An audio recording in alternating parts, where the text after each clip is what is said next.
Restraints, seclusions, putting hands on children should be the last tool that we use.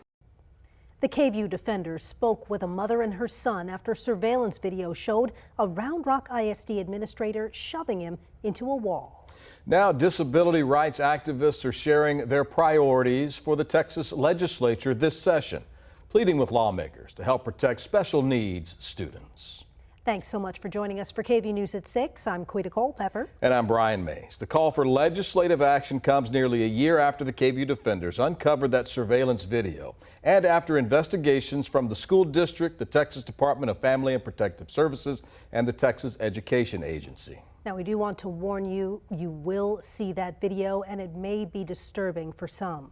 KVUE's Natalie Haddad shares this developing story.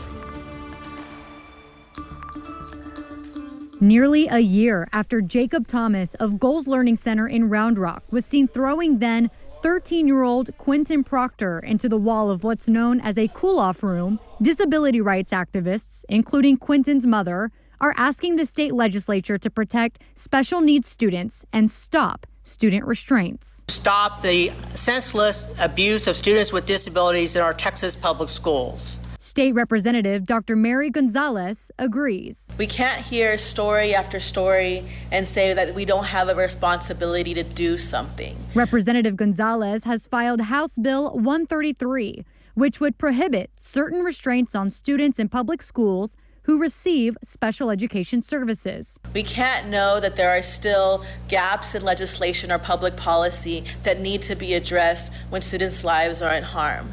In surveillance footage from April 2022, Thomas is also seen putting Quintin into a restraint on the floor with the help of two other teachers. According to Disability Rights Texas, students with disabilities are more susceptible to injuries and even death from physical restraints. Tatiana Alfano, Quintin's mother, calls restraints abusive. I just don't see how any sane person could look at that and say that that wasn't abuse. And in this case, so does the Texas Department of Family and Protective Services. In its first investigation into the incident between Thomas and Quintin last spring, Texas DFPS said abuse did not occur. However, in a letter to Tatiana in November, the agency now says otherwise. Round Rock hasn't changed any of their policies. They hasn't changed any of their stances. They still haven't apologized to Quintin. Round Rock ISD officials say they too received a letter from Texas DFPS, but that it did not say abuse had occurred. The KVUE defenders requested a copy of the letter.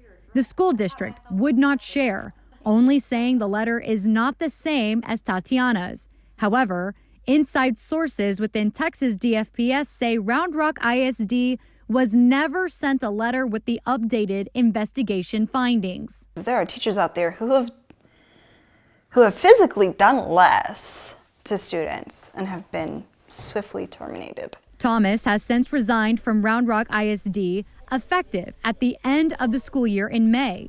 Until then, Thomas is on what district officials are calling earned leave, though they would not elaborate on what exactly that means. They don't seem had to have any kind of interest in correcting their wrongs. Disability rights activists say places like Round Rock ISD, which averaged more than 100 reports of restraints in its schools in the 2022 fall semester, and other districts like it should have better practices for its students with disabilities. We're asking for transparency. We're asking for accountability. We're asking for being proactive versus reactive. For the KVUE defenders, I'm Natalie Haddad. Thank you, Natalie.